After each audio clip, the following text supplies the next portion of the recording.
क्या आप जानते हैं कि महिलाओं को होने वाले मासिक धर्म का पुराणों में उल्लेख शामिल है?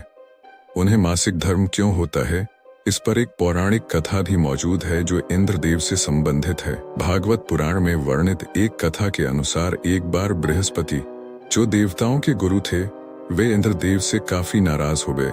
इसके चलते असुरों ने देवलोक पर आक्रमण कर दिया और इंद्र को अपनी गद्दी छोड़कर भागना पड़ा।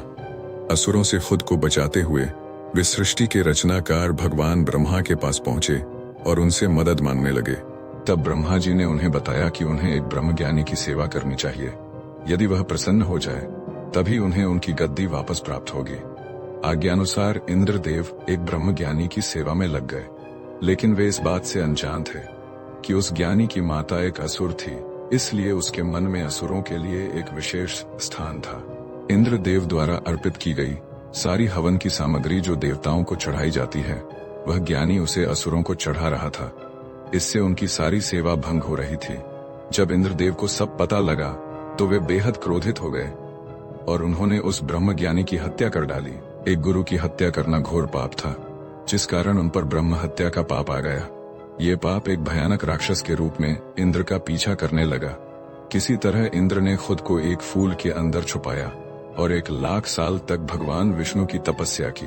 तपस्या से प्रसन्न होकर भगवान विष्णु ने इंद्रदेव को बचा तो लिया, लेकिन उनके ऊपर लगे पाप की मुक्ति के लिए एक सुझाव दिया। इसके लिए इंद्र को पेड़, जल, भूमि और स्त्री को अपने पाप का थोड़ा अंश देना था। इंद्र के आग्रह पर सब राजी तो हो गए, लेकिन उन्होंने बदले में इंद्रदेव से उन्हें एक वरदान देने को कहा। सबसे पहले पेड़ ने उस पाप का 1/4 हिस्सा ले लिया, जिसके बदले में इंद्र ने उसे एक वरदान दिया। वरदान के अनुसार पेड़ चाहे तो स्वयं ही अपने आप को जीवित कर सकता है।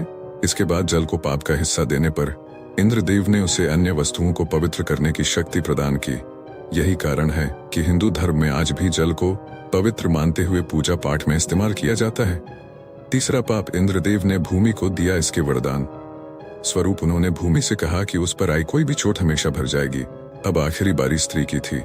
इस कथा के अनुसार स्त्री को पाप का हिस्सा देने के फलस्वरूप उन्हें हर महीने मासिक धर्म होता है, लेकिन उन्हें वरदान देने के लिए इंद्र ने कहा कि महिलाएं पुरुषों से कई गुना ज्यादा काम का आनंद उठाएंगी। इस दौरान वे ब्रह्म हत्या यानी कि अपने गुरु की हत्या का पाप ढो रही होती हैं। इसलिए उन्हें अपने गुरु तथा भगवान से दूर रहने को कहा जाता है। यही कारण है कि प्राचीन समय से ही मासिक धर्म के दौरान महिलाओं को मंदिर जाने की मनाही थी। आज के लिए इतना ही दोस्तों, फिर मिलेंगे अगली कहानी लेकर। तब तक हमारी चैनल को सब्सक्राइब कर लो और वीडियो अच्छी लगी हो तो लाइक जरूर करना।